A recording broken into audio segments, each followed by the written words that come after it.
Hello, everyone. This is a re-record of the office meeting that I ran the other day on 5/21.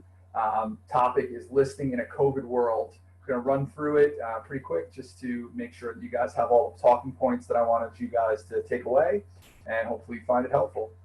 So 5 topics, although we're going to skip the Q&A because I'm sitting here by myself. Number 1 is an education update. Number 2 is overcoming misconceptions in the marketplace. Number 3 is a little conversation about supply and demand. And number 4 is all about getting listings. So we're going to jump right into to the content. For starters, Coldwell Banker is taking a really interesting approach to education. We've completely pivoted over to virtual education. I think we've done a really nice job in terms of how they've actually set that up. And I want to just give you an overview of what that looks like from a corporate structure. For starters, every Thursday at 2 p.m. Eastern Standard Time, we're going to have an education expo. That's going to take different forms depending on the week. So basically what that looks like is the first Thursday of the week is a virtual education expo. The second Thursday is a Q&A with Ryan Gorman. The third Thursday is a wealth builder expo, I should say. And the fourth Thursday is a regional EVP expo, which I'll get to in a second.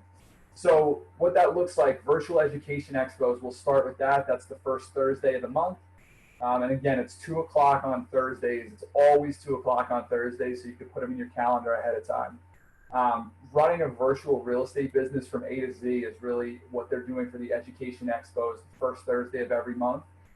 What they're doing is a program that actually, like a modular program that builds upon itself. So in June, it's pricing and presenting in a virtual world. In July, it's traditional lead generation with a virtual twist. August, it's virtual lead generation and conversion. September, virtual marketing. October is transaction management. November, preparing for success in 2021. So think business planning. And then December is a year in review, and they're going to kind of bring it all together. So I want to take it a step further because I actually love the way that they've constructed this. It's not just that they're presenting these topics, but they're also tying it back to Coldwell Banker tools that we have. So for instance, in June, we're going to do pricing and presenting in a virtual world. They're going to tie in Moxie. So in addition to running through some things that you should know about how to present in a world with COVID and all that other stuff, they're also going to talk to you like, all right, here's how you use Moxie to be able to do exactly that. In July, it would be Prospect Square because traditional lead generation with a virtual twist. All right, so how do you get in front of your sphere of influence, for instance? Well, we're going to show you how to use Prospect Square in order to do exactly that. So every month has a tie-in to a different tool that we have. I know, more often than not, we have so many tools and I don't necessarily know which tool to use for what and all of that. Well, this will help you do that. So if you actually go on this every first Thursday of every month, it should help build upon itself. So you have a really great understanding of our tools, how to use them, and how to actually implement them into your business. And it continues on with design concierge and transaction manager, which would be home base and all of that. So the second Thursday of the month is a Q&A with Ryan Gorman. Pretty self-explanatory. I'm not going to get into too much on that. You have the CEO of Coldwell Banker that's willing to answer all the questions that you may have. CEO of NRT, I should say. So that being said, I would jump on there and ask any questions you may have, whether it's COVID related or just bigger questions about real estate in general. Ryan is very transparent about answering questions, so take advantage of that. Third Thursday, of every month is the Wealth Builder series. For those of you who are not on this week's session, it actually featured Chris Hogan of the Dave Ramsey Group. It was excellent. He talked about getting real with money and different ways to save and to eliminate debt and really to just put yourself in a much better financial situation. I thought it was phenomenal. I mean, I feel like I'm pretty good with money in general. I live pretty basic. I like to save, I invest, yada, yada, yada. I learned a bunch of things from that program. It's a 3-part series that they're running specifically with Chris Hogan. So Thursday, June 18th, which again is the third Thursday of June, They're going to be running the second installment. If you actually go to the website, which I'll give to you in a second, you could go back and watch the recording of this. I would suggest you do so because it really is a great wealth building program. Regional EVP Expo is, I think, like Sue Yannicone and Kate Rossi. They're going to be running, they're going to be bringing all sorts of different speakers in and doing an array of different topics that would be just beneficial to you and your business. So I have no doubt that they're going to bring great content to the table. The point is every single Thursday at 2 o'clock, you're going to have a series of informative sessions that will both be, featured and offered to you guys, but will also be recorded. So if you missed that session, you could always pick up on it later. Question then is, where do I find this stuff? Very easy. It's blog.coldwellbanker.com. Again, blog.coldwellbanker.com. There's probably going to be some connection between this and desk in the near future. At this point, we're just getting things up and running as quickly as we can, given the context of the situation we're dealing with COVID. I would strongly suggest you check this out. blog.coldwellbanker.com has all the content there for you. And that gives you a little bit of an update for education. So the next topic that I wanted to touch upon is a very important one in today's world, and it's dealing with some of the misconceptions that are going on in the marketplace. So when we deal with misconceptions, I would say that there are two things that we're dealing with primarily, and I'm going to talk seller side, but this also applies to buyers as well. The first is it safe? And why I'm starting with is it safe is there's not a seller out there right now that's willing to enter the market unless they feel that it's going to be safe for them and their family. Anything that you can do to try to relay the message of safety. So, whether it's, doing virtual showings, whether it's, making sure that we're doing, maybe virtual walkthroughs and all of that.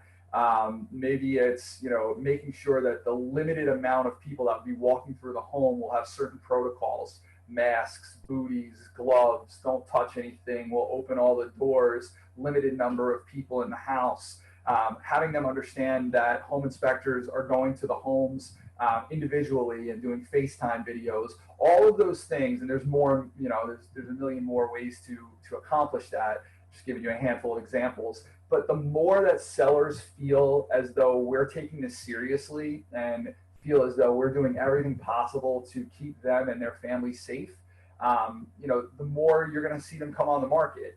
And I think that this to me is the prerequisite for how to move forward is if you're not covering the safety first, you're probably not going to get the listing. And I know that that's not what we would normally focus on in terms of marketing homes, but I would say lead with that in your marketing, lead with that in any conversations you have. You have to overcome the is it safe factor first. Same exact thing with buyers. They're not going to come out and look at homes unless they feel like it's a safe environment. So lead with that. That's the first misconception that people have, because I don't think that the average seller realizes the pivot that we've made, or the average buyer realizes the pivot that we've made to make sure that this environment is as safe as possible. So the second thing that I would consider a misconception, and this is pretty interesting one, is are homes actually selling?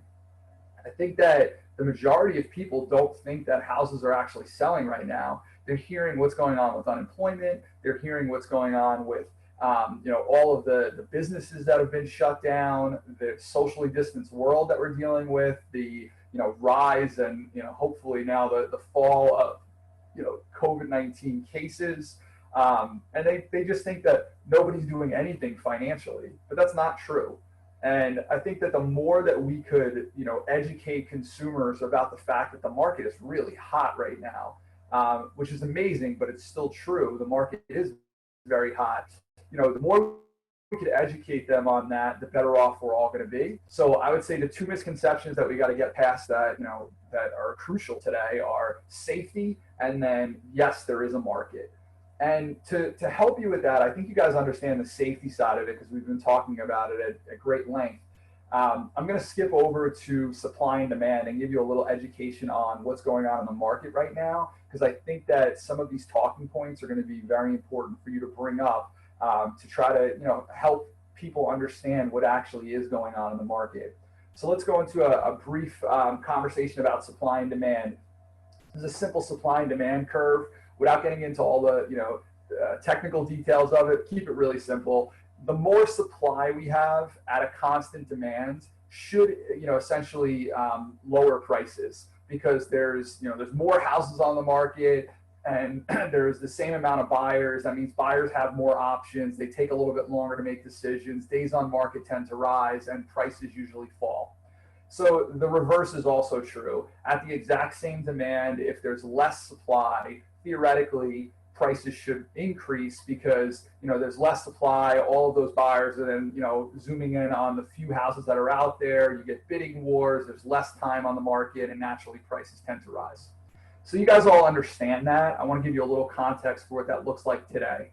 So let's talk supply side first. On the supply side, the question is, how low is inventory? How low is inventory is easily looked at when you look at active listings on the market. So what I did was I pulled the data from 2020 to 2019, and I looked at the change, so what is the difference in inventory from today, from last year at this time? Now, for context, for a market to fluctuate in inventory 10% one way or another, it's kind of normal. You have some years where you have more houses on the market than others. That's not an abnormal thing. For it to change by 60%, like we're seeing in Maplewood right now, that's insane. The fact that there is 60% less inventory means that there's an extreme shortage of supply. When you talk about Montclair and South Orange and Milburn and West Orange, all the same thing, and I could continue on down the list. All of these markets have been impacted greatly by COVID. And it's something that you should definitely be aware of when you're talking to a potential seller, because there's no options on the market right now for buyers.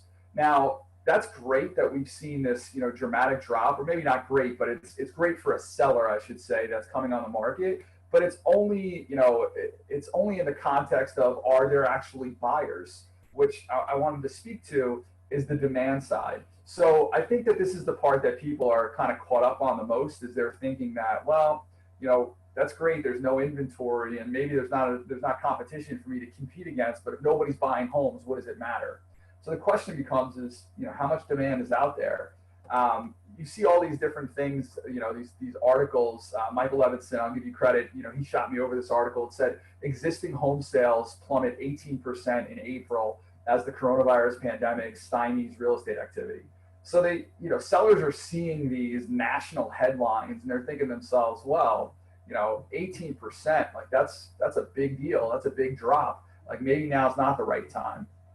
When in reality, in our market, that's not all the case. In some instances, it's the case that these sold homes have dropped. But I want you to just understand that when you look at sold homes, it's not necessarily a like-for-like indicator on today's market, because sold homes, as you know, are sold data is old data. When we're looking at sold homes, we're talking about houses that accepted an offer, let's call it 1 to 3 months ago. Well, 1 to 3 months ago is not today's market. So we're seeing the worst of the worst in terms of drop in solds is in Irvington and Glen Ridge and Bloomfield, and those markets they're off by let's call it 50%. That's a very extreme drop. There's no question about it. And I realize that with an extreme drop, you would think, all right, well, there's no houses selling. That might be a problem. I don't necessarily think that's a great takeaway. And the reason why is if you think about supply and demand, there's, when you look at supply and demand, we're really talking about this idea of equilibrium, where supply and demand meet, it should be, the point of equilibrium. And what that refers to is at this specific price, this specific quantity should sell. So if you think about real estate, if prices are, are where they should be, then there should be more houses selling. Well, one of the things that, we have to account for when you consider price in today's market, and in real estate it's specifically, not necessarily in today's market, is, interest rates. And when we're looking at interest rates, we're seeing the same headlines that are coming out. Our mortgage rates fall to near historic lows on concerns of coronavirus pandemic. So we're seeing this like dramatic drop in interest rates that's going on, which means that if prices remain the same and interest rates decrease, then a buyer's buying power is actually increased and they can buy more home for their money. So one thing that I thought was interesting is Showing Time, which is like, a national company that, that regulates showings across the country in many instances. They've actually put out some data in terms of their showing activity. And when you look at that, you actually see that there was like a significant drop, around 33. And then the rise started around 414, and it's been significantly rising ever since. So what this tells me is, yes, the old data, the sold data, showed a drop off, which makes sense because everybody froze up and was like, oh my God, I don't know if I can even leave my house. I don't know if I should leave my house. I don't know if it's safe to show houses. We've seen this, pull off of inventory on the market. And now all of a sudden we're seeing that curve shoot back up in terms of actual showings, which means that there are active buyers in the marketplace. So one of the things that I felt was really, really important for you guys to see is kind of the combination of, the demand versus the actual supply, which we measure in what we call the month supply of inventory or the rate of absorption. So month supply of inventory, again, context for you, anything that is, call it let's call it 6 months and above is considered a buyer's market. There are way more, there's way more inventory than there are actual buyers, and prices tend to drop. If you're in that call it 4 to 5 months, 5 to 6 months, in that range, 5 months is really, the key. That range is a stabilized market. You're not going to see prices rise. You're not going to see prices fall. It's just kind of like, very stable. Anything less than 4 months is considered an extreme seller's market. And the lower you go, closer to zero, is obviously further and further and further towards a seller's market. So one of the things that I wanted to show you is, and I pulled just to give you an overview, I pulled just Essex County towns, and I eliminated some of the towns that we don't really do a whole lot of business in.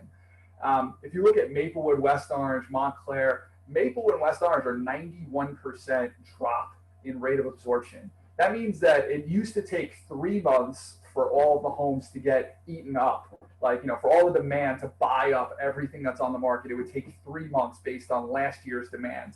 In this year's demand, it takes less than 2 months. That's unbelievable. And when you think about these numbers, it is mind blowing, and that's why I put that up there. But when you think about these numbers, like, what does this actually mean in layman's terms?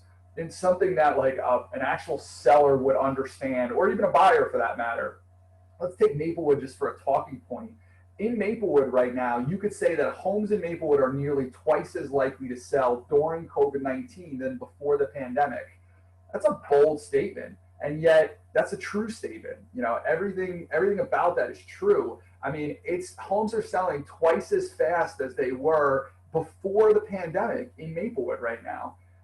That's something that sellers need to know. And if you're not using that talking point with all the sellers that you're dealing with, I personally think that you're making a mistake. I think that you're supposed to be the resource, and if you do what you're supposed to do and you give them that information, and you have that, you drill it into your head that yes, it's safe, and yes, you were able to sell homes today, I think you're going to see a lot more inventory, a lot more sellers make the decision to come on the market. So the next point is, all right, we have the talking points, we know what to do. What are some like tried and true strategies, let's call it 5 strategies for today to help get sellers on the market? So the first strategy I'm going to talk about is considering the timeline. So I kind of like alluded to this in the last segment, but let's talk about timeline, and let's focus on when coronavirus actually hit, the first week of March. So what were people thinking? Everybody was like, oh my God, I don't know if it's safe. Pull my house off the market. It doesn't make sense to be on the market. I have to protect my family. I don't know what this is going to look like. And then there's the economic factors that played a role. Is I think a lot of people felt to themselves like, oh my God, the market's going to plummet. I need to pull my house off the market because I'm never going to be able to sell right now. I'm going to wait it out and wait for a quote unquote good market. So we had all that, and now it's not that. We've seen actually quite the opposite, as I just shown you. There's a shortage of inventory, so now here we are, call it like Memorial Day weekend, and we're seeing nothing but bidding wars on these properties, and we're seeing some significant numbers come in, and homes that wouldn't have sold 4 or 5 months ago for the prices that they're selling for, in some cases are selling above those prices. In a lot of cases, that's true. So when we see those bidding wars, and this is something that I certainly didn't predict, I'm just going to be honest, I don't think anybody did. We're now like at a different point in the marketplace from a talking point perspective, and we have to realize that even though it's great right now in terms of multiple offers, we have no idea what the future holds, positive or negative. So this is not doom and gloom, but it's also not like the sun is going to shine for the rest of eternity. Like, we just don't know what the rest of the market holds for 5 months, 6 months, 2 years from now. So knowing that, like, let's talk about what about all of the sellers that were on the market in, call it January, February, March, and then immediately we're like, oh my God, I got to pull off the market. Like, in my mind, what I'm thinking to myself is those sellers, going to go back to what are the two misconceptions or concerns that they may have. It's safety and the market concerns. And what I'm thinking is all right, all of these people that were on the market, we know that they wanted to sell. They wouldn't have been on the market if they didn't want to sell. They wanted to sell. What they pulled off for were those two misconceptions. So if we could appease those misconceptions, I think that we now can create inventory that didn't exist. And what I'm hearing from all of you guys is buyers, are in the marketplace. So you all have a lot of buyers, you're all coming to me like, I need to find, a house. I'm getting these emails on a daily basis, buyer needs, we need a, whatever, 4-bedroom, 3-bath, home in Maplewood or South Orange or West Orange or wherever. When I'm seeing that, I'm thinking to myself like, all right, like, there's clearly demand out there. How do we create supply? So the first thing that I would point you guys to is the expired listings. I'm going to show you real quick how I would pull this search. I'm going to go into the MLS. I'm going to go to an advanced search. I'm going to search criteria that are exactly like this. It's all the withdrawns, all the expireds. I just pulled, just for a quick sampling, I pulled Essex County, Maplewood, South Orange, West Orange. Those are our primary markets.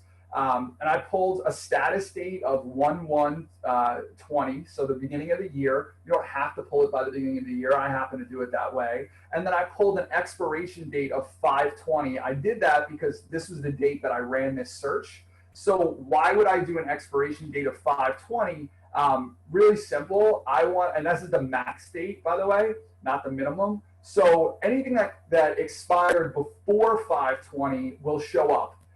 But it'll also, it won't pull anything that has yet to expire. And I do that on purpose because think of all the withdrawns. You're legally not allowed to call a withdrawn unless it expired, because it still has they still have a listing agreement with their previous broker.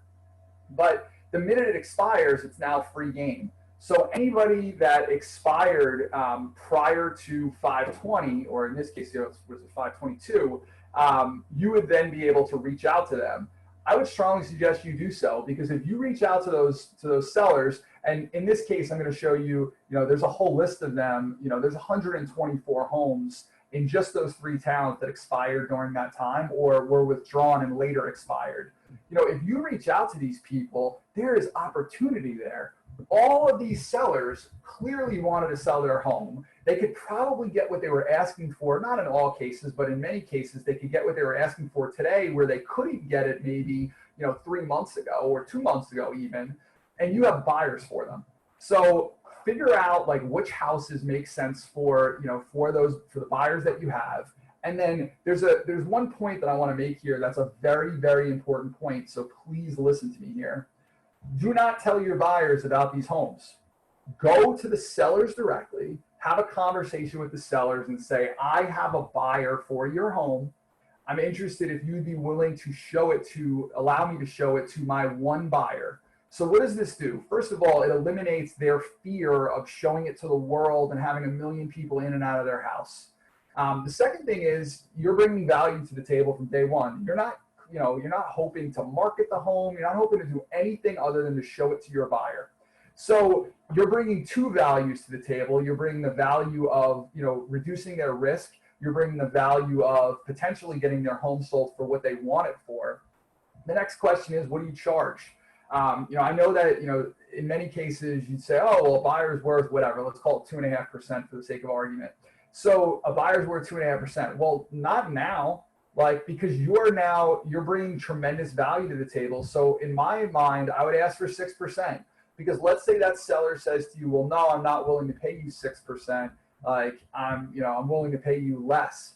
All right, well, my thing is you're bringing value to the table that they don't have otherwise.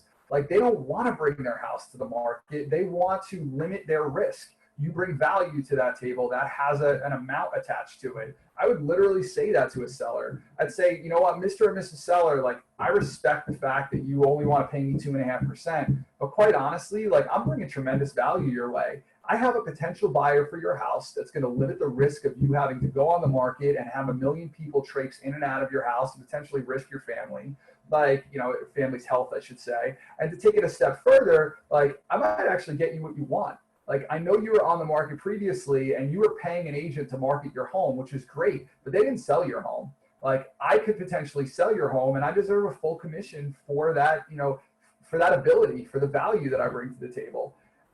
The thing is if they choose not to, you could always negotiate later if you really want to show that property. But the nice part about it is there's no risk to you because your buyer doesn't know about the house. This is just work that you're doing behind the scenes to try to prepare yourself to go out and actually, get more opportunities in the marketplace. And if that seller says no, or if they're willing to pay some ridiculous number that's not, in keeping with the value you're bringing to the table, not a problem. Just don't show that house. Move on to the next house and find the right house for you guys. So I tell you that, and I want to give you two other things that I'll throw out on those same points. One, there's something called a one-time showing agreement. It's basically you're getting them to sign a document stating that they're going to pay you a commission if the one buyer that I'm bringing into the house actually, suggests that they want to buy it. So for that reason, or doesn't suggest, they make an offer and they move forward with that offer, and you're now entitled to a commission.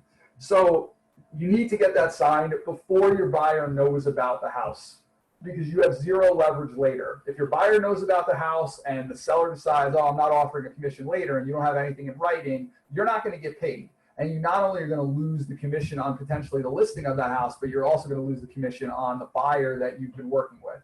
Do not make that mistake. It's a very foolish mistake to make. We never have conversations with buyers about a home until we have something in writing from that seller. Second thing that I'll throw out there is, and Amy, Pat and I brought this up in the meeting, and I think it was a good point, you have to cross-reference the houses that have expired and were withdrawn with the houses that are under contract and sold or currently active.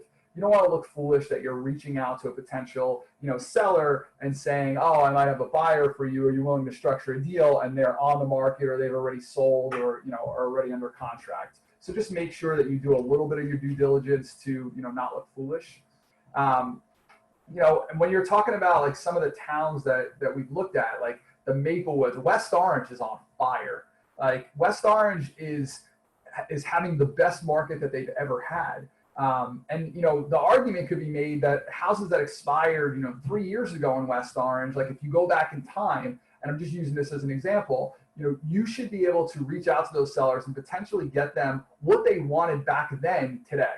That's an amazing market that, that could afford a seller, the opportunity to actually sell for more money today than they couldn't get before. So take full advantage of that. I'm gonna take a sip of water before I move on to strategy 2. So the second strategy, and full disclosure, I pulled this directly from Tom Ferry, although this is old school real estate. It's a letter, just sending a handwritten note or sending a letter to a neighborhood. I want to specifically read the type of letter though, because this is important in today's market. Hello neighbor, I'm representing a client interested in buying your home. Be as specific as possible about the desired property type, number of bedrooms, location, etc. They are approved by, let's just call it guaranteed rate affinity, and they recently lost out on a home that they really wanted to buy. They desperately want to live in your neighborhood. We've identified your property as the ideal home for them. Would you consider a one-day listing to allow my clients to see it? So, you're going to send this out to, a neighborhood that you feel like would make sense. So let's just say your clients, say your buyer clients, you've identified like a street that they want to live on. Send this to the whole street. You never know who's going to step up and say, yeah, I'd be interested in that one-time showing. And the truth of it is like, once you get inside the house, and let's just say hypothetically 5 people respond to this letter, but your buyer is not going to buy 5 houses. They're probably going to buy one of those homes, hopefully. So they buy that one home. Those other 4 people, what I would do is I would say like, listen, they actually chose your neighbor's house, but I really appreciate you coming in. Hopefully you're able to build some rapport with that particular seller. And I would say to that seller, I know that you're not necessarily comfortable coming on the market, assuming that they're not, but maybe they would consider because we could leverage the Coldwell Banker, the office that we have, the market share that we have, because we are the overwhelming market leader in the markets that we serve. We lead Essex County, we lead Union County, we lead Maplewood, South Orange, West Orange, those markets we're the market leader in. I would strongly suggest that you have conversations with them and basically, see if they'd be willing to sign an exclusive, because now you as an agent could leverage, your fellow agents within the office, shoot it out to them, and, maybe get paid off of somebody else's buyer. So I think that that's the strategy I would use. But the point of, of this strategy is putting out, letters that basically sell your buyers today, because buyers have a value today, unlike they did 5 months ago. Another example is, your neighbor's home or your neighbor's home at 123 Main Street just went under contract, multiple offers. Our buyer, John and Susie, missed it. And, yada, yada, yada. Obviously, you could pause this video if you want to see more of this. Zillow Make Me Moves is kind of in the same breath. There's different email copies that, I gave you examples of. I think there's 5 different, email copies that you could send to them. Obviously, we're not doing, open houses. So some of this is, is not necessarily for today's market. But the long and the short of it is about Zillow Make Me Moves is, you could say to these Zillow Make Me Moves that, hey, listen, like homes in Maplewood are, twice as likely to sell today as they were 4 months ago. We have buyers, can we have a conversation? Those are the type of things that you should be pushing out to these potential sellers because they work. Strategy 3 is really aiming at investors. If you have anything that's non-owner occupied, where that an investor owns multiple properties, the question that I would pose to them is, I was looking at your rental property at 123 Main Street, and I'm curious, with everything happening in the world today, have you had any thoughts of cashing out at these prices? I love this question. Love this question. Couldn't love it more than I do. The reason why is it's not telling them anything. It's not saying prices are high. It's not saying prices are low. It's interpretive. So this investor hears this and they may think to themselves, like, you might get one of 2 reactions. It's like, are you kidding me? No way. I love this property. It's bringing me in, plenty of money, yada, yada, yada. And those are the people that have zero interest in selling. Well, great. If you have zero interest in selling, you may be interested in buying. Because if you're having such a great experience as an owner of a rental property, you're probably going to want to buy more rental properties. The reverse is also true. Like, oh my God, prices are good, but I'm nervous about the market. Yes, I want out. All right, well, now you've gotten a seller. And people that are investors typically have, portfolios. So, sometimes you get an investor that has, one property. A lot of times they have several properties, which means that they're in the market to sell. You're going to get several different sales at once, potentially. It's a great question to be asking investors. I would strongly suggest you do so. Strategy 4 is really geared towards your sphere of influence. Again, this is pulled from a Tom Ferry video. I thought he did a great job with this one, so I do rip off and duplicate. Offer your database a 15 to 20 minute, your home value during COVID-19 Zoom session or Microsoft Teams or whatever it is you decide to use. The point is like offering a session about your home value during COVID-19.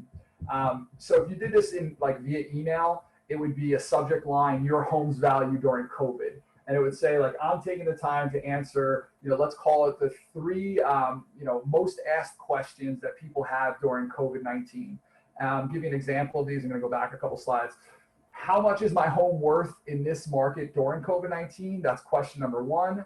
And then I would say like, and we also have another two questions that are optional if you're interested in them. How do you sell homes safely during COVID-19, and how's the mortgage market? So think about it like this. The first question, how much is my home worth during COVID-19? Nobody wants to know that answer unless they're thinking about selling. So anybody who responds to this clearly is thinking about selling, and now they have to go on your like VIP list. The second one down, how do you sell homes safely? This goes back to what I started with, where you're never going to get people to actually take that leap and put their house on the market unless they feel it's safe. And then the third thing really takes two forms, is how's the mortgage market? Is one, they hear all these news stories that like the mortgage market, like, banks are pulling back on loans and stuff like that. It's becoming, more difficult to get lending. You need to get over that hurdle, but you also want them to realize that if they're thinking about, how the mortgage market is, they're probably thinking about making a move, and they're thinking about their next step. What is the house that they're going to buy? You like to know that. Like, some people don't care about that because they already have another home and they're just selling, this residence, and it's not, they already have another place to go to. Great. If they, want to sell and they want to buy, you want to know that. So these are great questions to ask to get at the heart of what somebody's thinking. If they want to know all three, then you kind of know what you're dealing with. If they only want to know one, then you're dealing with there as well. I think it's a great strategy for today's market. I would not only do, the emails that we're talking about, like your home's value during COVID as the subject line, but I would also push this message out all over social media. The more you could push out like kind of a message, and I would take kind of a two-pronged approach, which the first prong is obviously like pushing a message out in regards to safety, and in regards to homes are selling, and in regards to how, unbelievable of a market it is right now. Like, how many homes are selling? They're selling twice as much as they were selling previously, yada, yada, yada. But then I would also push out, hey, I'm also willing to give you great information in today's market. I think that the combination of those two things will really give you an advantage, and I would suggest you use both. Strategy 5, there's actually no slides for it. It's more of a Coldwell Banker talking point, and there's really two things that I would suggest you talk about in today's market that have a greater value than before. One is our exclusive first look.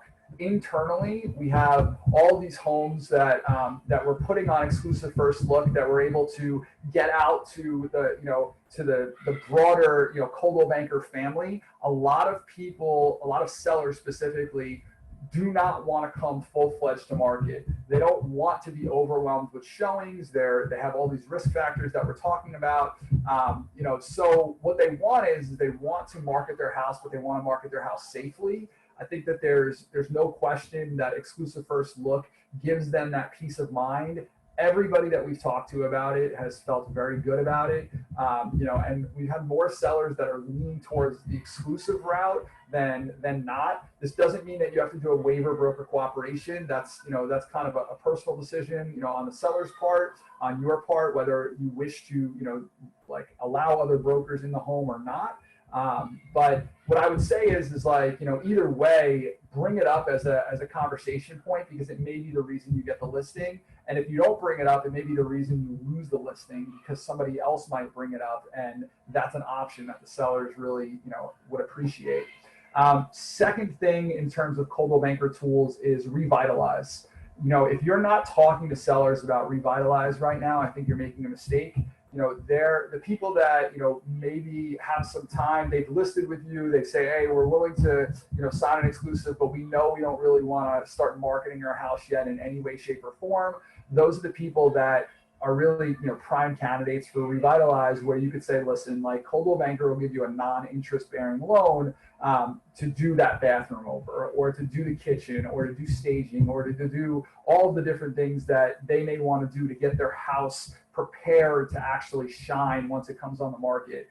If we're in any type of holding pattern with a seller, meaning that they're not like full-fledged ready to go to the market, they want to wait it out, you need to break that out, because it's something that they're going to benefit from and will put more money in their pocket. So I'm not pushing that as if like, oh my God, you guys need to give our money away. Like that's not the point. It's more of, use it where you feel it brings value to the table, because it's a program that we didn't have before, and it's a program that other listing offices, other brokerages are not offering. So we have an advantage with it. Use it to your advantage, and hopefully it'll give you guys some benefits, in terms of moving forward.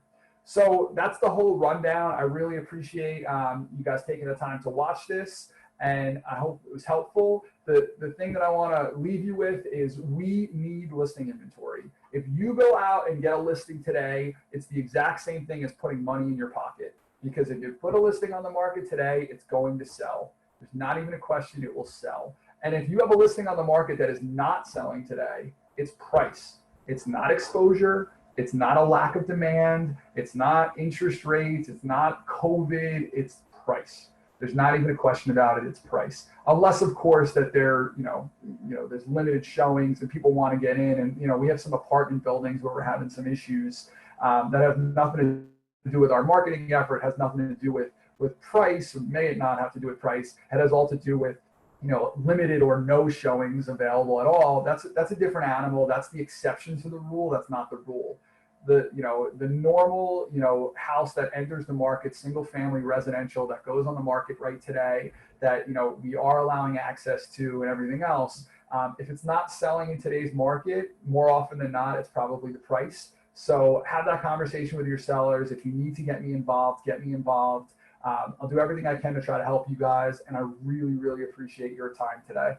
All right, wishing you all the best, and stay healthy, stay safe, and enjoy your Memorial Day weekend. Take care.